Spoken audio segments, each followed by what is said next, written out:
in Scotland with forests. Scotland with forests. That sounds Yeah, lovely. real forests. Real forests. Forests where you can walk for a week without seeing another human being or a dwelling, just trees. It's Europe's last wilderness, the northern part of Norway, Sweden, and Finland.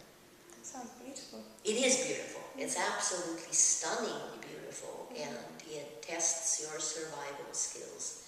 It gets incredibly cold in the winter, although with global warming, who knows what's going to happen. But, you know, you have to be able to deal with temperatures going down to like, minus 35. And ice and snow. I was in Sweden a couple of months ago now, or 2 months ago almost. Came back here in early April, and when I left, the snow was 1.5 meters, like this. And, April. 8th of April, yeah. And I slipped and fell on the ice a couple of times because I'd forgotten. I'd been in London too long. So I guess people are dressed in like furs pretty much all year round. Yes, yes. And I laugh sometimes at the anti-fur activists. I like to see them survive at minus 40 without reindeer fur. Definitely. Yeah. Definitely. You can't do it. Yeah. The Sami that live up in the north, used to be reindeer herders. Some of them still are, but most of them have just regular middle-class jobs. Anyway, back in the good old days, they lived off the reindeer. And absolutely everything, the skin and the hoofs and the ears and the eyes, and everything was used. Because that's the only way to do it. So back in the day, was it quite a self-sufficient community? Was everything kind of growing there? What was really needed was salt. Salt, okay. In order to preserve meat, and of course also to flavor it a little bit, but mostly for preservation. Okay. And so there were salt merchants that would come up to the north with little caravans and sell salt. Yeah. And they would get, in return, they would get iron ore or fur, lots of fur. The royal court in England bought fur from the Scandinavian countries. Henry VIII had squirrel fur from Sweden, lining his... Squirrel fur?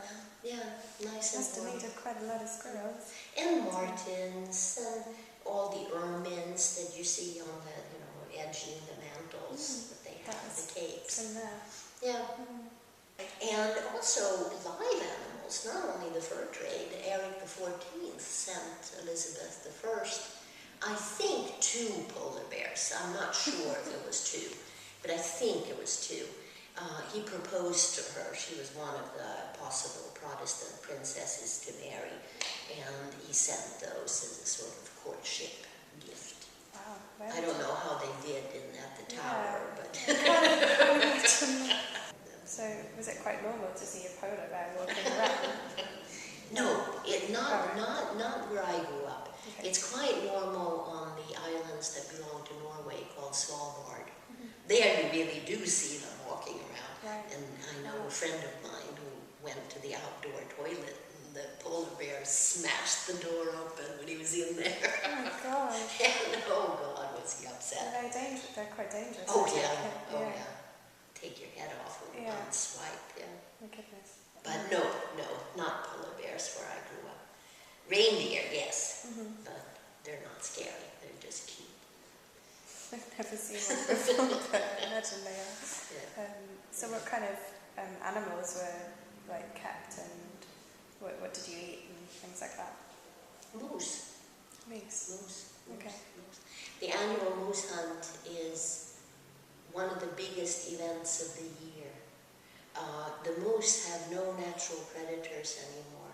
You do have to kill them, otherwise they die of starvation. There are too many of them, and there isn't enough grazing for them out in the forest. And so the countries are set up in hunting districts with a leader of the hunt, and everything is done very, very properly, and everybody has major training for how to do it.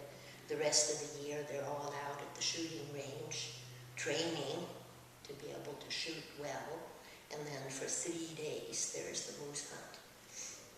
And during the moose hunt you don't go out in the woods picking ringleberries, you stay at home. So what time of year does that? September. September. And it's staggered throughout the country so that you don't have everybody out the same 3 days, but it's staggered from the south on up to the north. And everybody I know has at least half a moose in their freezer. So that's the main kind of meat that's eaten? Well, if you live in the big cities, you probably buy beef through the supermarket. But if you live in any small town or out in the country, that's the moose. So did you grow up in a small town up in the north? Yeah, a mining town built around the gold and copper and zinc mines up there. The mining company was the company, owned the town, built the town. So pretty much every family had someone that worked in the Yes, some connection to the mining company. Did your dad work in the mine? Well, he worked in the hospital that the mining company built. So it's quite dangerous work, isn't it, mining?